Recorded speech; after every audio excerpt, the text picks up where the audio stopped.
The Fees Must Fall protests, Mosebenzi Zwane, the nuclear build program and the SABC topping the agenda at a cabinet meeting today, which has now been extended. In addition, President Jacob Zuma is meeting the security cluster over the violent Fees Must Fall protests.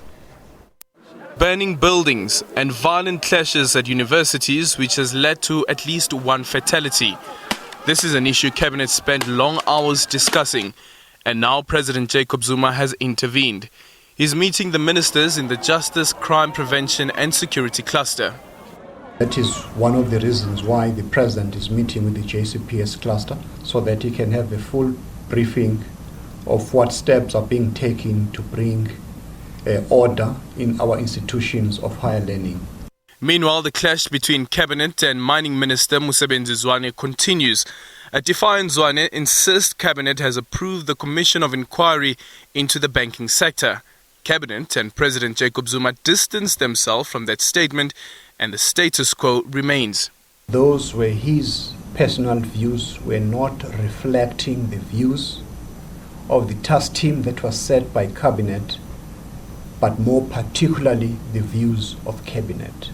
Meanwhile, the Cabinet statement seems to have slammed the brakes on the Energy Minister Tina Joemat-Pettersen's assurance that the request for proposals on the nuclear program will be advertised this Friday. Radebe says there are at least two obstacles. The integrated resource plan remains unupdated, and there is a court challenge from civil society. Recently, there is now talk about the issues of ESCOM. That's what I'm referring to in terms of consultation.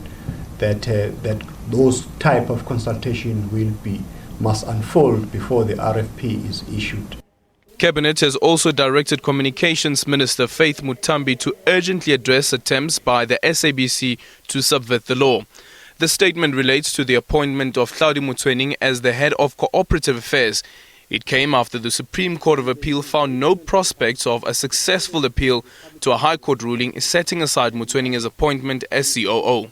Attempts to subvert the SCA ruling through legally suspect interpretations border on violating the constitutional principle of legality and challenge the constitutionally assigned judicial authority of our courts. Parliament has summoned the SABC board to appear before it next week. We must go to a meeting with an open mind, listen to them, discuss as the committee, and then we take whatever decision that will be suitable after getting what they will say on all these issues. It's hoped this will help resolve the ongoing difficulties at the public broadcaster. Aldrin Simpier, SABC News, Pretoria. Several students have appeared in court